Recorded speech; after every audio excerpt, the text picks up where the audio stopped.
안녕하세요. 성도 여러분 반갑습니다. 153 성경일독 오늘 114일째 되는 날입니다. 오늘은 호세아서 3장부터 14장 그리고 요엘서를 넘어가 1장까지 그렇게 읽도록 합니다. 장수는 많겠지만 오늘 소화할 수 있는 그러한 분량입니다. 기도하는 가운데 오늘 말씀 가운데 은혜가 있기를 바랍니다. 호세아서 3장 말씀 안내해드리면 누군가의 노예였던 창녀가 된 고멜을 향한 사랑, 여호와 하나님께서 그의 백성을 사랑하시는 그 사랑을 보여주고 있습니다. 1절에 보면 또 가서 라고 합니다. 너는 또 가서. 이제는 시도하는 것도 어려운 사랑인데요. 그런데 그래도 또 가라. 다시 가라.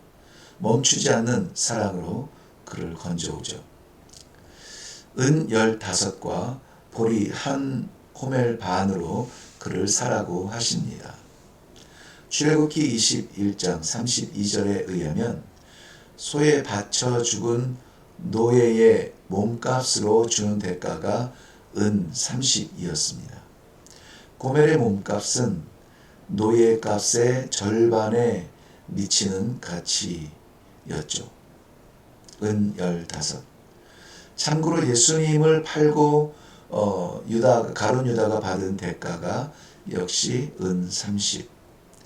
노예의 몸값을 받고 예수님을 팔았죠. 고멜을 눈독 들이던 모든 것들로부터 고립되어야 되듯 이스라엘은 많은 우상들로부터 고립된 후에야 마지막 날에는 여호와의 은총으로 나아가게 될 것입니다. 호세아서 4장입니다. 4장부터는 호세아 선지자의 가족사가 아니라 이스라엘의 종교적 삶에 대해서 말해주고 있습니다. 7절 말씀 보면 그들은 번성할수록 내게 범죄하니 내가 그들의 영화를 변하여 욕이 되게 하리라는 말씀이 있습니다. 단편적으로 이해하더라도 우리는 풍요를 구하지만 그 풍요는 지속적으로 우리로 하여금 하나님을 잊게 만드는 역할을 하죠. 11절부터 14절 내용을 보면 신앙의 변질은 곧 삶의 변질로 연결되는 것을 볼 수가 있습니다. 종교적 간음은 삶의 간음을 가볍게 여기죠. 1절, 2절에서는 이것을 인해 사회 질서가 무너진다고 했습니다. 4절부터 10절의 내용은 제사장들이라도 부정의 이익을 취한다고 하네요. 그렇죠. 제사장들이라고 성역은 아닙니다.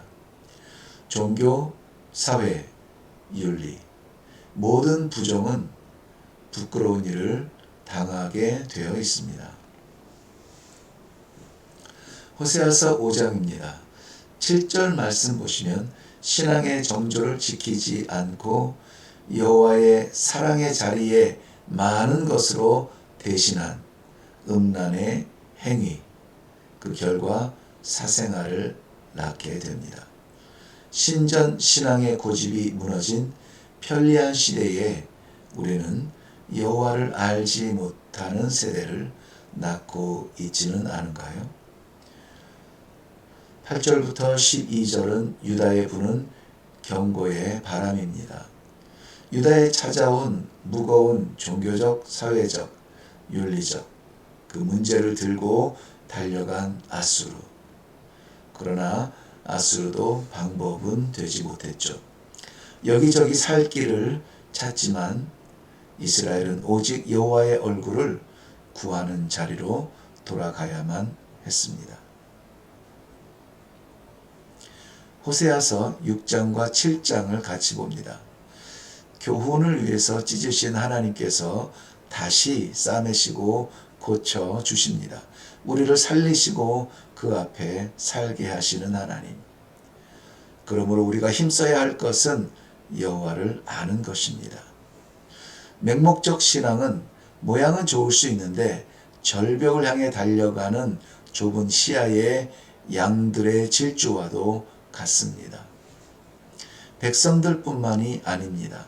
여호와를 알지 못한다면 왕들의 자리, 궁중에서도 마찬가지 일어나는 일들이겠죠. 왕들은 백성의 고삐를 쥐고 8절 9절에 보면 이방인에게로 달려갑니다. 어디로? 11절 보면 애굽이며 아수르며 열방의 나라로. 그런데 이것은 그 나라로 달려가는 것이 아니라 그들의 우상 앞으로 달려가게 되는 것이죠. 그렇지만 여호와께서는 그들을 기억하십니다. 기억하지 못하는 것은 백성들이죠. 백성들은 결코 여호와께 돌아서지 않습니다. 호세아서 8장입니다. 이스라엘은 하나님의 심판의 바람에 날려갑니다. 그들이 자신을 위한 우상을 이제 스스로 만듭니다. 법을 제정합니다. 자신들과 같은 왕을 세웁니다. 마치 하나님 없는 백성 같은 길을 걷고 있네요. 그렇지만 환락에 잠시 잊은 하나님께서 그들을 치실 때에는 세워놓은 우상도 나라 간의 동맹도 아무 도움이 되지 못할 것입니다. 여호와를 잊어버린 그 끝은 여호와로부터 기쁨이 되지 못하는 자리로 추락하는 것이었죠. 호세아서 9장입니다. 1절에서 5절 내용에서 보이는 흥분된 상태, 이스라엘의 포도 수확기에 볼 수 있었던 것인데요. 그러는 사이에도 하나님의 선지자는 외치지 않을 수 없었습니다. 애굽의 종되었던 이스라엘은 이제 아수르의 종이 될 것입니다.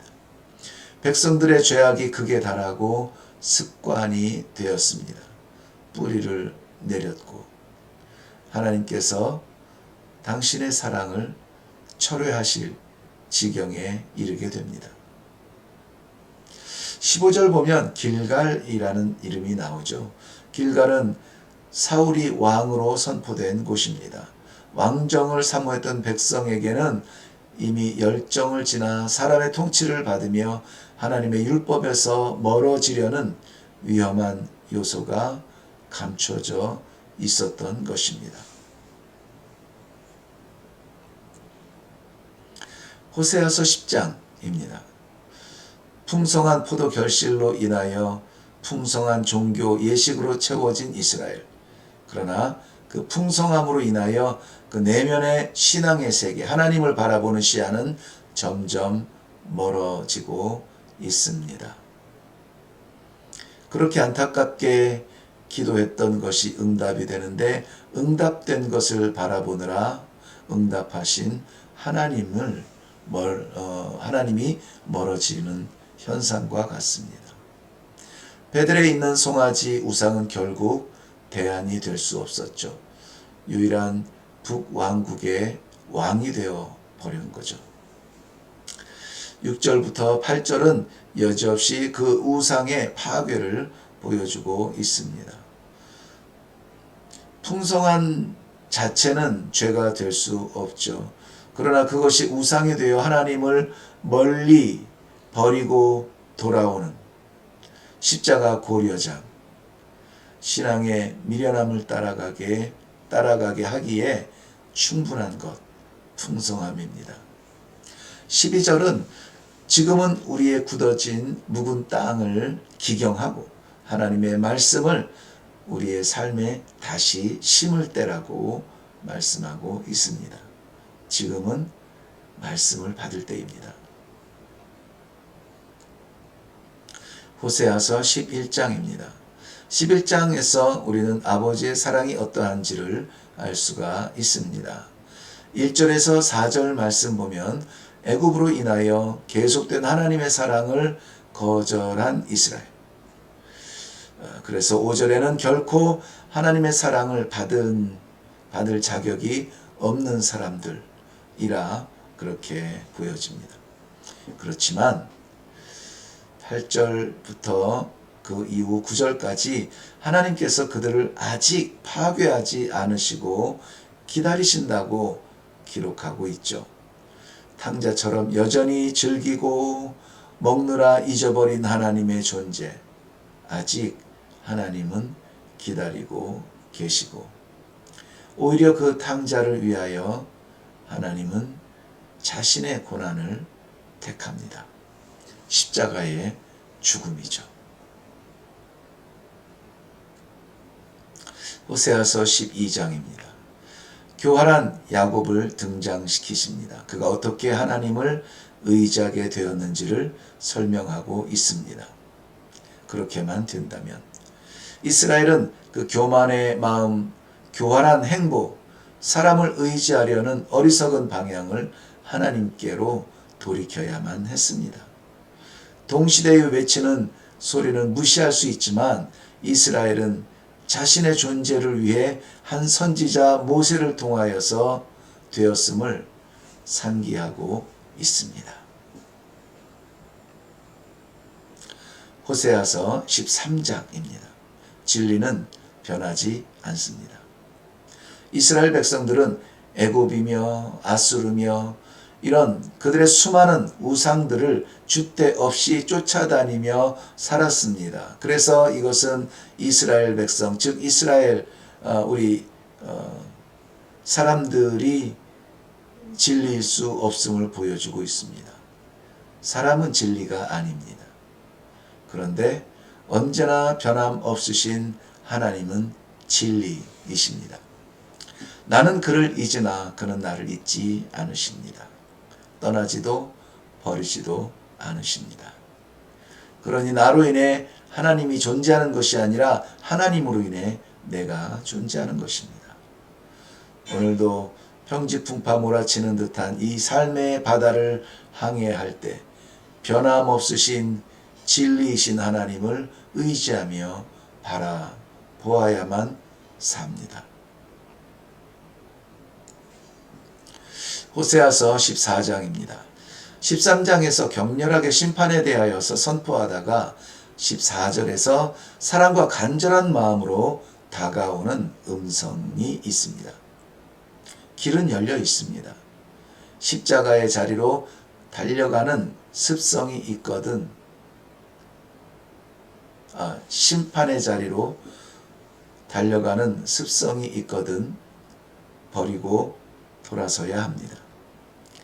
2절과 3절 우리는 하나님의 사랑과 용서하심이 필요하며 또한 구해야 합니다. 그리고 4절부터 7절 내용에는 용서의 사람에 맞는 새로운 삶을 살아야 한다고 기록합니다. 바로 충성의 삶이죠. 9절은 의인이 걸어가야 할 길을 보여주고 있습니다. 그러나 이러한 단순한 진리의 선포를 당대는 듣지 않습니다. 무시하고 자기 판단으로 외면해 버리고 맙니다. 그 결과 결국 하나님의 백성의 땅은 아수르의 마병 발 아래 짓밟히게 됩니다. 하나님의 사람이었던 그 사람들은 포로로 끌려가게 되죠. 그렇기 때문에 말씀의 경고는 부담이 아니라 기회입니다. 미련한 자와 지혜로운 자의 차이가 되겠죠. 경고하실 때에는 농담으로 여기는 미련한 사람, 그러나 기회로 받는 지혜로운 사람이 있습니다. 참으시는 하나님의 인내는 오늘도 우리에게 말씀으로 기회를 주고 계십니다. 네, 이제 우리 요엘서로 넘어가게 됩니다. 요엘서, 여호와의 날이라는 대주제를 염두하시면 도움이 될 겁니다. 요엘서 서론입니다.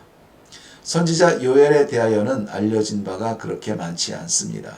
1절에 보면 그의 아버지가 부두엘이라고만 되어 있습니다. 요엘서는 3장의 짧은 메시지로 되어 있지만 그렇지만 너무나 강력하여서 마치 많은 잽을 허용하다가 정확한 스트레이트 강펀치를 맞는 것 같은 충격이 있습니다. 바로 여호와의 날에 대한 것입니다. 지금의 풍요는 그날에 공허한 것이 됩니다. 지금의 세상 질서는 그날에 무력해질 것입니다. 지금의 모든 수고의 땀이 그날의 열매로 나타나고 지금 흘리는 눈물이 그날의 영광으로 바뀌게 될 것입니다. 우상의 머리가 되어가고 있는 세계 정부는 하나님의 통치를 받게 될 것입니다. 여호와의 날에 빛을 발하는 성도는 성령에 의해서 나타나는 성도입니다. 그러나 성령은 회개의 심령에 부어지는 것이죠. 그러므로 요엘서는 절반을 회개와 심판에 대해서, 그리고 절반을 현재와 미래를 위한 하나님의 약속에 대하여 담고 있는 말씀입니다. 요엘서 1장입니다. 석 장의 짧은 말씀 안에 하나님의 간절한 마음을 담아야 하는 부담, 그 부담은 내용을 아주 강력하게 만들었죠. 4절 보면 팥중이가 남은 것을 메뚜기가 먹고 메뚜기가 먹은 것을 황충이 먹었도다. 이 팥중이, 메뚜기, 황충 모두 메뚜기의 다른 표현인데요. 폭풍처럼 휩쓸고 지나가는 메뚜기 떼의 재앙은 자연재해의 차원이 아니라 분명히 하나님의 심판의 형태임을 경고하고 있습니다. 정혼한 자의 죽음 같은 허탈함, 여호와께 드릴 것도 남지 않은 황폐함, 농부의 밭에 소산이 없는 공허함. 그러므로 제사장들을 앞세워 모든 백성들을 회개의 자리로 부르고 있습니다. 이레교회 좀 더 진실한 회개가 이루어지고 좀 더 분명한 말씀의 은혜가 부어지고 좀 더 뜨거운 순종의 열정이 일어나는 그러한 신앙 공동체가 되면 좋겠습니다. 153을 통하여서 우리는 그것을 회복하게 되기를 바랍니다. 여러분을 축복합니다.